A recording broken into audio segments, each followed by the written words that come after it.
Hello बच्चों, today's our question is consider two thermodynamic processes shown in figure. In both the process, volume of the gas in initial and final states are same. In which path work done by the gas is more?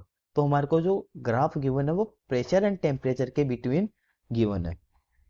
तो देखिए यहाँ पर बोला गया है कि initial और final के अंदर जो वॉल्यूम्स हमारे सेम है। ठीक है, तो देखिए सबसे पहले बात करते हैं। तो देखिए यहाँ पर बात करें initial initial volume of process one कितना है V1। ठीक है, और इनिशियल वॉल्यूम हम निकालते हैं initial volume of process two. ठीक है, प्रोसेस टू के लिए भी इनिशियल वॉल्यूम सेम होगा क्योंकि यहाँ पे क्वेश्चन में हमारे को बोला गया है। ठीक है, इसी टाइप से हम निकालते हैं final volume of process one. ठीक है, V2 और final volume of process two. ठीक है, ये भी हमारा V2 हो जाएगा। ठीक है, ये हमारे को क्वेश्चन में बोला गया था। अब देखिए हम जानते हैं कि जो चेंज इन वर्क डन होता है, सॉरी वर्क डन होता है, अगर बात करें W इक्वल टू क्या होता है P इंटू डेल्टा V।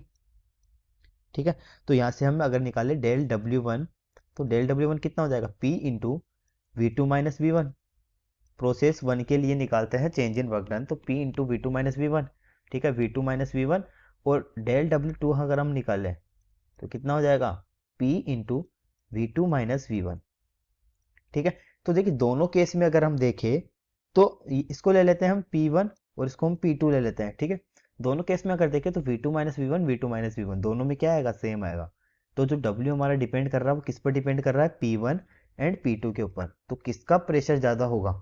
ठीक है, अब देखिए इसका जो आंसर है हमारे को कहाँ से मिलेगा, यहाँ से। अगर डायग्राम में देखें तो ये हमारा P1 है, सॉरी P2 है, ये हमारा P1 है। तो किसके अंदर प्रेशर ज्यादा है, P2 के अंदर। तो हम लिख सकते हैं P2 जो है हमारा ग्रेटर है P1 से।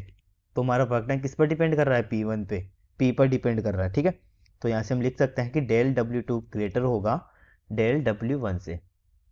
ठीक है, ये इसका आंसर है। तो ये क्वेश्चन में हमारे को पूछा गया है कि in which path work done by the gas is more. तो कौन से वर्क डन में, कौन से पाथ में, सेकंड पाथ में, पाथ 2 के अंदर वर्क डन जो है वो ज़्यादा होगा, ये इसका आंसर है। I hope you understand this well. Best of luck.